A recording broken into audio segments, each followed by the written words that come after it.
आप सबसे अनुरोध करता हूं, 5 साल अपने जीवन में आप क्या करते हैं, क्या नहीं करते, यह आपका निजी मामला है। मैं न किसी पॉलिटिकल पार्टी से कनेक्टेड हूं, सब जानते हैं। लेकिन मैं एक चीज जरूर कहता हूं, अगर जिसमें आपकी आस्था नहीं भी है, जिसका आप विरोध भी करते हैं, अगर उसमें से भी किसी ने सनातन को इस सकरी गली से निकालकर बाहर खड़ा करने में थोड़ी सी भी भूमिका निभाई है तो उसकी तारीफ कीजिए। उनका नाम लेने से हम बड़े होंगे, छोटे नहीं होंगे। इसलिए मैं उन विषय को उठाता रहा हूं जो सनातन संस्कृति और भारत राष्ट्र को मजबूत करें। मैं राजनीति पे बहुत कम बोलता हूं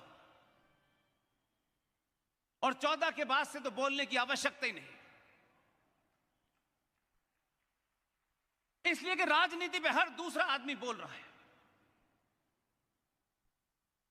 हमने जो गलती की है कि हमने उन चीजों की तरफ न किताब खोल के देखा, और हमारे यहां चुनाव लड़ने वाले लोग चुनाव लड़ते हैं इस पार्टी से उस पार्टी से, कभी इसमें कभी उस पार्टी में। इस दुकान का माल अच्छा नहीं बिक रहा है तो उस दुकान पे चले जाओ। कोई आइडियोलॉजी के लिए चुनाव नहीं लड़ता, यह सबसे बड़ा पाखंड है। सब सत्ता प्राप्ति के लिए चुनाव लड़ते हैं। मैं ये कह रहा हूं, देश और राष्ट्र, इन दोनों में से आपको तय करना है कि आपकी भूमिका क्या है। देश एक भूमि के टुकड़े को कहते हैं, एक ज्योग्राफी बाउंड्री है उसकी। देश संविधान से चलता है, संसद से चलता है, न्यायपालिका से चलता है, उसे पुलिस चलाती है, उसे सेना चलाती है। और देश को चलाने के जितने भी अंग हैं सबको तनख्वाह मिलती है, और वो नियम चाहे अच्छे हो या बुरे हो, संविधान अच्छा हो या बुरा हो, चलेगा उसी से जब तक उसमें बदलाव ना हो। सरकार में 500-600 लोग चुन के जाते हैं, और इस देश में अगर हम ये मान भी लें,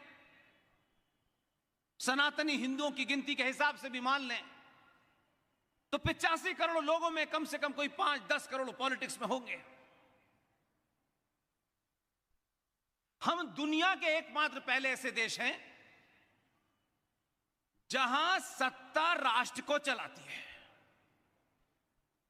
और वो इसलिए होता है कि राष्ट्र जो है उसे सत्ता नहीं चला सकती।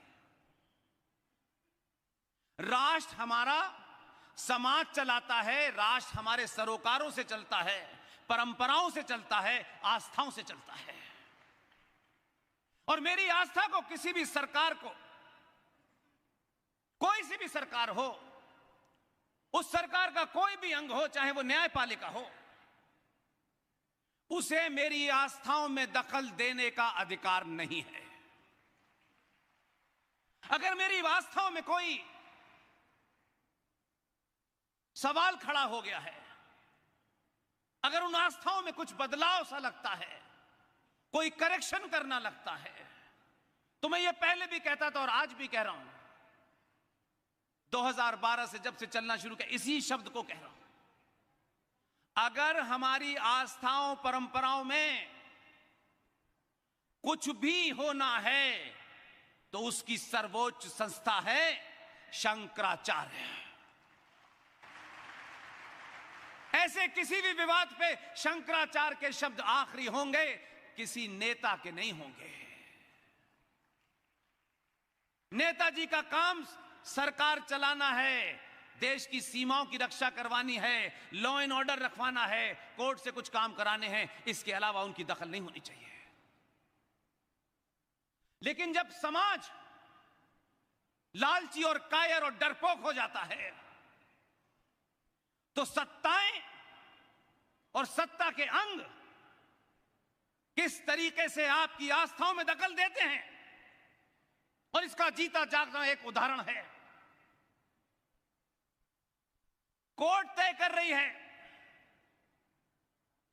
कि राम कहां पैदा हुए थे। जिन्हें अपनी पैदाइश का पता नहीं है,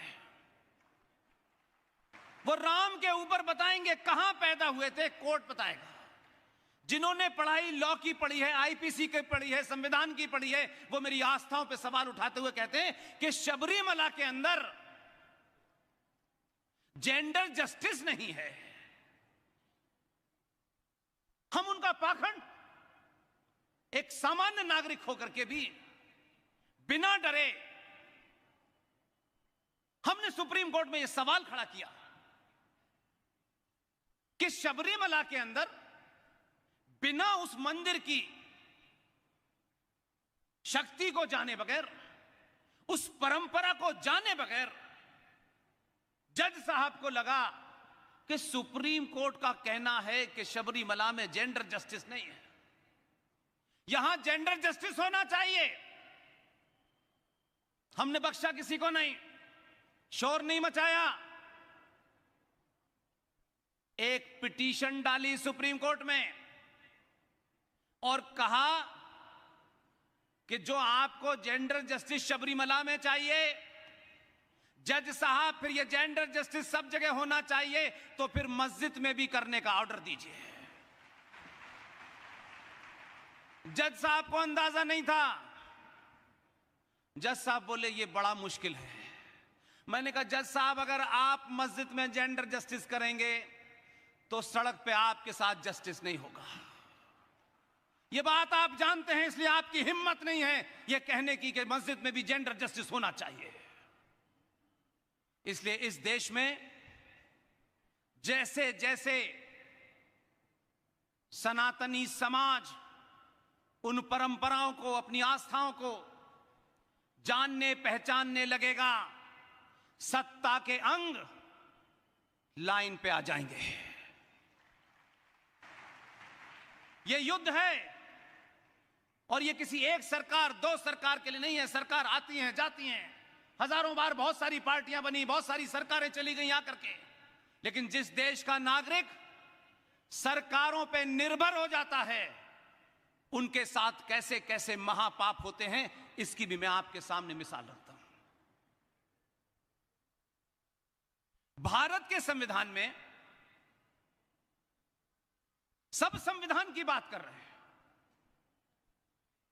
जब यह संविधान बन रहा था और वहां सेकुलरिज्म की डिबेट हो रही थी कॉन्स्टिट्यूंट असेंबली के सामने, तो अयंगर साहब, जवाहरलाल नेहरू, बी आर अंबेडकर, ये सब उस बहस में शामिल थे।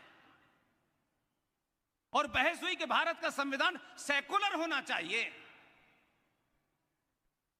तो एक तो ये सेकुलर शब्द आया कहां से, ये कहां से हमने आयात किया, और क्यों इसकी भारत में डिबेट हो रही है।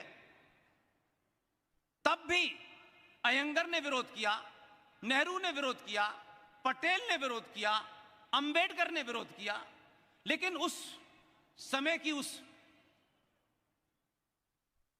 जो डिबेट थी उसको आप पढ़ें तो देखिए, अपने दिल में यह मत रखिएगा कि किसका सरनेम क्या है। हम जब किसी के नाम का सरनेम देख करके तय करते हैं तो हम आधी बेईमानी करते हैं। उस समय की डिबेट को पढ़ें, और जब मैंने उसको पढ़ा तो मैंने कहा यह बात कुछ लोगों को हो सकता है पॉलिटिकल सूट न करती हो, लेकिन समाज को अगर यह पता होती तो यह दिन नहीं देखना होता आपको। अंबेडकर ने सेकुलरिज्म की डिबेट करते हुए यह कहा कि अनादिकाल से भारत की भूमि पर अनेक पंथ आए, मत आए, उन्होंने अपनी पूजा पद्धति को यहां स्थापित किया, पूजा पद्धति की, लेकिन उन हजारों सालों के अंदर भी उनकी गिनती कम थी, ज्यादा थी।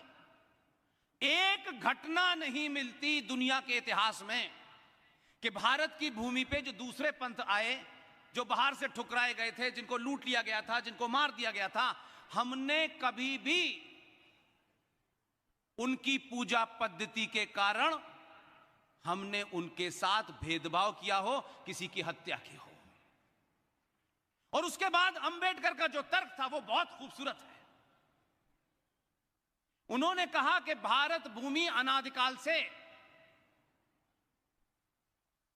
ऐसी रही है कि इस भूमि में सेकुलर शब्द लाके इस भारत भूमि का अपमान मत करो।